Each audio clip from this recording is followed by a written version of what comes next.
ربنا ظلمنا أنفسنا وإن لم تغفر لنا وترحمنا لنكونن من الخاسرين গভীর রাত নিঝুম রাত ঝিমানো রাত্রিতে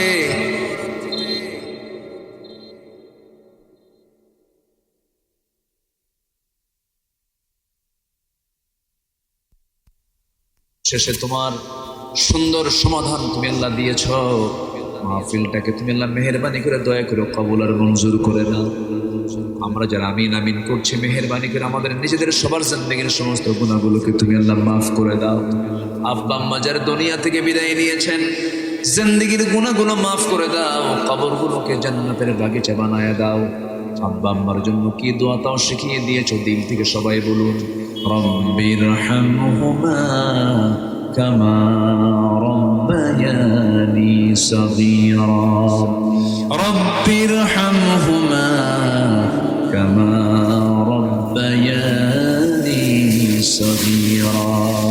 ও আল্লাহ, আশপাশে কত মাইয়াত শুয়ে আছেন, আশপাশে কত অনেক মা, অনেকের মা, অনেকের বাবা শুয়ে আছেন, অনেকের ভাই বোন শুয়ে আছেন, আত্মীয় স্বজন শুয়ে আছেন।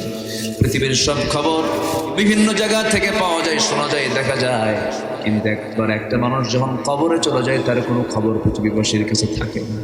মেহেরবানি করে তোমার কাছে প্রার্থনা করি, কবরগুলোকে তুমি আল্লাহ মেহেরবানি করে জান্নাতের টুকরা বানাইয়া দাও। আব্বা আম্মার জন্য কি দোয়া তাও শিখিয়ে দিয়েছো, সবাই আওয়াজ দিয়ে বলুন রব্বিরহামহুমা কামা রব্বায়ানি সগীরা। বিশেষ করে মাহফিলটার আয়োজন করলেন যারা, শোনার জন্য কষ্ট করে আসলেন যারা, বিনিময়ে কিয়ামতের কঠিন ময়দান যেদিন কেউ কাউকে চিনবে না, মা সন্তানকে পর্যন্ত অস্বীকার করে বসবে, যেদিন মানুষ কাঁদতে কাঁদতে চোখের পানিগুলো পড়ে যাবে, চোখ থেকে রক্ত বের হওয়া শুরু হয়ে যাবে, সেই কঠিন মুসিবতের দিনে মাহফিল সবার জন্য নাজাতের মাধ্যম তুমি আল্লাহ বানাইয়া দিও। আয় আল্লাহ তাআলা, এই গ্রামকে তুমি আল্লাহ নামাজির গ্রাম বানাইয়া দাও। মসজিদটা তুমি আল্লাহ ফজর নামাজের মুসল্লিতে ভরপুর করে দাও। তরিক ভাই মেম্বার ভাইকে তুমি আল্লাহ দয়া করে কবুল আর মঞ্জুর করে নাও।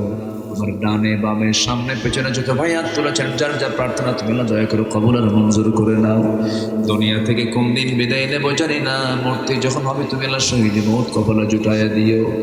আয় আল্লাহ তাআলা, ইরানকে বাঁচাইয়া দাও, ফিলিস্তিনকে বাঁচাও, কাশ্মীরকে বাঁচাও। আয় আল্লাহ তাআলা, অশান্ত পৃথিবীকে শান্ত করার জন্য আবু বকর, ওমর, ওসমান, আলীর মতো একজন মেহেরবানি করে একজন কান্ডারিকে তুমি আল্লাহ মেহেরবানি করে পৃথিবীর জন্য পাঠায়া দাও। একটা ওমর পাঠায় দাও, একটা ওসমান পাঠায়া দাও। আয় আল্লাহ তাআলা, সবুজ ভূখণ্ড 56,000 বর্গ মাইলের এই সোনার বাংলাদেশ মেহেরবানি করে দিনের জন্য কবুল করে নাও। দিন কায়েম হয়েছে এমন দৃশ্য দেখার তৌফিক তুমি আল্লাহ দিয়া দাও। দুনিয়া থেকে কোন দিন বিদায় নেব জানি না, যেদিন মরে যাবো রে, আমাকে টেনে হেঁচড়ে সব ঘর থেকে বের করে দে, ঘর থেকে বের করে দিয়া কাপড় চোপড় সব কেচি দিয়ে কেটে নিয়ে আমাকে সেলাইবিহীন কাপড় পরায় দেবে রে। শূন্য হতে বিদায় দিয়ে দেবে, কবরে শোয়া দেবে, বাঁশ চাপা দেবে, মাটি চাপা দেবে, ওই যে বিদায় দিয়ে দেবে রে। আর কোনোদিন খোঁজ নিতে যাবে না, 24 ঘন্টা যাবে না রে। মাথার চুলগুলো খসে খসে পড়বে, 3 দিন যাবে না, চামড়াগুলো গলে গলে পোকার পেটের খাবার হয়ে যাবে রে। মাত্র 7টা দিন পেটের নারী ভরি সব চোখ মুখ কান নাকটা বের হওয়া শুরু হয়ে যাবে রে। কিম্ভূত কিমাকার চেহারা হয়ে যাবে, অস্তিত্ব বিলীন হয়ে যাবে। মাথার চুলে শ্যাম্পু, গায়ে কত প্রকার সাবান তেল লাগালাম, সব প্রকার পেটের খাবার হয়ে যাবে রে। মাত্র 3টা মাস পর কবর খনন করে যদি দেখা হয়, কয়েকটা হার সারা কবর কিচ্ছু খুঁজে পাওয়া যাবে না রে। এই তো আব্দুল্লাহ আমিনের পরিচয়, এই তো আব্দুর রহিমের পরিচয়, এই তো আনিসুর রহমানের পরিচয়, এই তো মেম্বারের পরিচয়, এই তো চেয়ারম্যানের পরিচয়, এই তো এমপি মন্ত্রীর পরিচয়, এই তো ধনশালীর পরিচয়, এই তো ফখরের পরিচয়। মরার সঙ্গে সঙ্গে সব মাটির সঙ্গে মিশে বিলীন হয়ে যাবে। সে অন্তিম মুহূর্ত যখন চলে আসবে, জবানে জারি করে দিও লা ইলাহা ইল্লাল্লাহু মুহাম্মাদুর রাসূলুল্লাহ।